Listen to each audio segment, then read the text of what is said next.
hello, we are back again. Just wanted to finish my Bible study that I was doing. Started it Tuesday night, and so I'm gonna finish that up, and then we will get to some announcements and let you know some things that are going to be going on. When I left off, I was talking about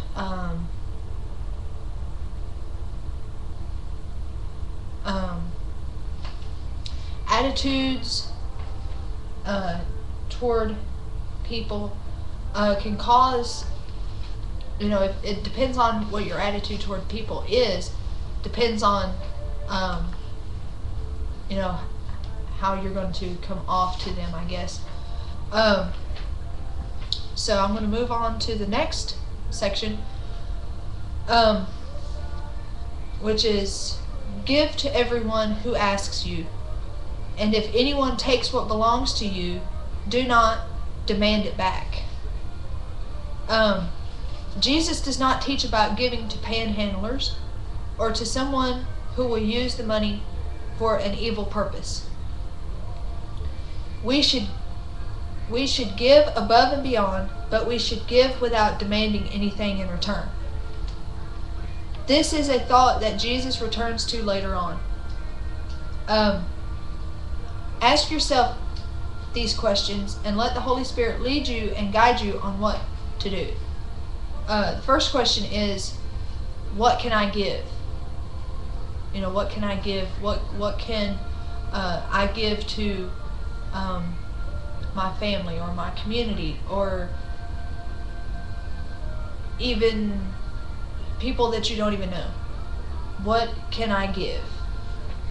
And then ask yourself this next question, which is, without asking, what will I get in return? So it's not like you're going to be asking, what can you give, and then saying, okay, what am I going to get in return? What can I get back from this? That's not what this is about. It's not about what we can get, it's what we can give. Because like it says in the Bible, it's better to give than it is to receive. Jesus carries this idea even further by saying we should lend something to someone without demanding it back. We should care so less for our possessions that we not care for someone using them and not returning them. So it's not a thing of, Christianity is not about what I have is mine and you can't have it. I'm not going to give it to you because I'm this selfish, spoiled little Christian, and I'm not going to give you what you're asking for. But Jesus says that we shouldn't be that way. We should give even when they don't ask for it. We should give it. Do to others as you would have them do to you. The last key to showing what loving your enemies looks like. Oftentimes we have the reversed principle in our living and even in our teaching. Think about this. When one of your children does something to their sibling, you teach them that it is wrong, right? Okay? And then oftentimes you should ask them, is that something that you would want your sibling to do to you? And they'll answer with no. This is how we reverse the principle. We oftentimes think in terms of us not doing something to others that we would not want done to us. This is not the teaching of Jesus. He taught to do to others as you would have them do to you. Okay, so it's not like you're going to be saying, okay, I'm not going to be mean to someone because I don't want them being mean to me. That's not the way you should look at it. You should look at it as, okay, I'm going to do good to this person. Even if they don't do good to me, I'm going to do good to them. because I'm a Christian. I want to show godly and spiritual maturity. So I'm going to love them. I'm going to show love to them. I'm going to bless them, and I'm going to pray for them, because that is what Jesus taught us to do.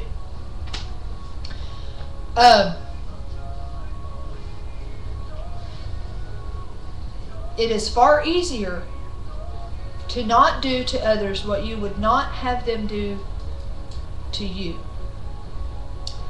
Jesus is teaching us to be proactive.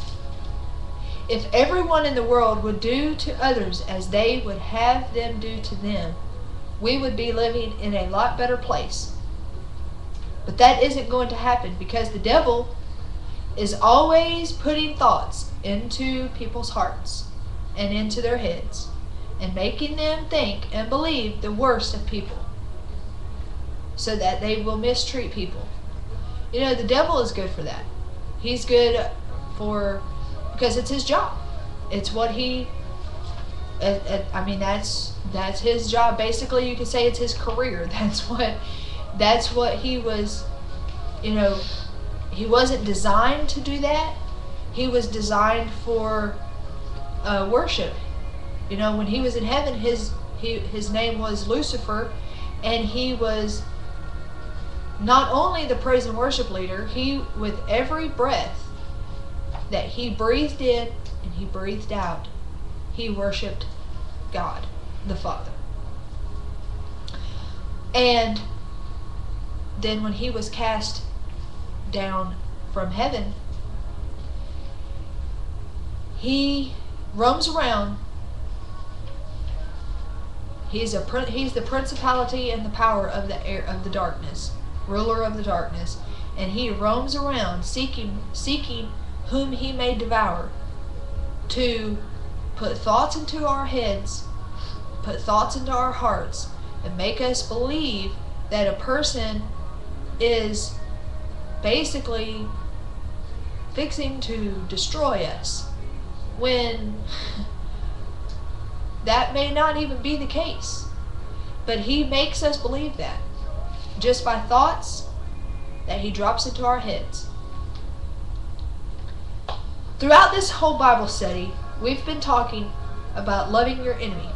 Do good to those who mistreat you.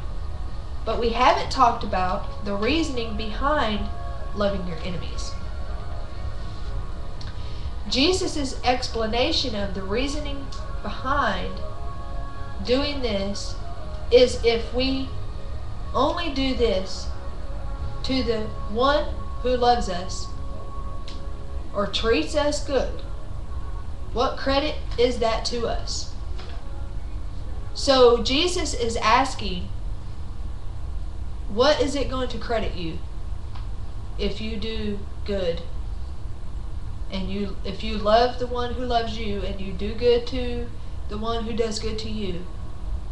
What credit is that going to be to you? What kind of reward are you going to gain? Jesus says you've done nothing. If you only love the one who loves you, and you only do good to the one who does good to you, you have done nothing. If that is the only reason why you love a person or do good to a person, then we have done nothing, because even the sinner and the publican do that to each other. And if we do this, then we are acting like natural humans. We are acting like sinners, not holy people of God. This is the reason that we are to love our enemies. If we do not love our enemies, then we are acting just like the world. Furthermore, we are not acting in the character of God. How quickly we forget that while we were enemies, God loved us and sent His Son to die for us. Romans 5, 6 through 11. Wow.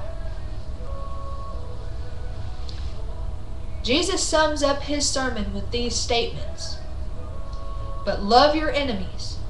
Do good to them and lend to them without expecting to get anything back. Then Your reward will be great, and you will be the children of the Most High, because He is kind to the ungrateful and wicked. Be merciful, just as your Father is merciful. Notice the benefits that Jesus mentions by living this godly life. Number 1, your reward will be great. This is what the godly life is all about.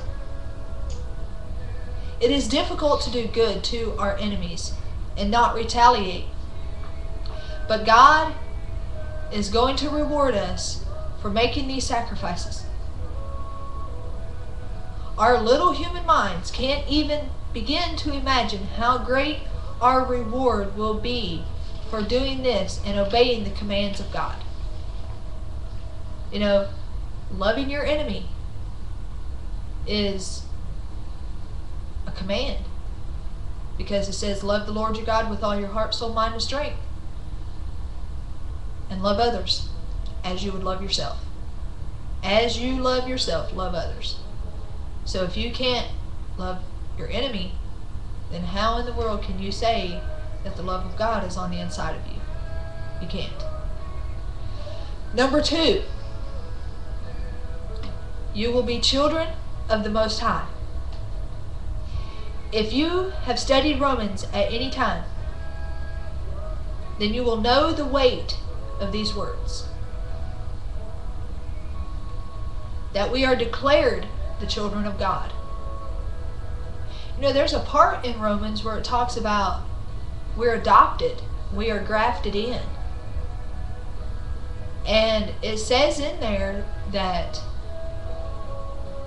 not in so many words, but it says in there, basically, my interpretation of it is that adoption is thicker than blood. Because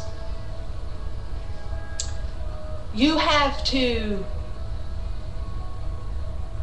basically sign your life away to get that child that you're fixing to adopt. Look at what you have to do to be able to adopt a child here on this earth. You have to go through all kinds of stuff. You have to go through background check. You have, everything. Sign, basically, like I said, sign your life away. Okay, what happened to Jesus? For us to be grafted in, to be adopted into the family of God, Jesus had to die. He had to give His life. He had to sign, seal, and deliver His life for us, so that we could be adopted into the children of God, be adopted in as the children of God. And I think that is the most awesome thing. We are His children, and we can have a close, intimate relationship as a child to his or her father. Because of this life, we are not separated from God, but we are in the family of God.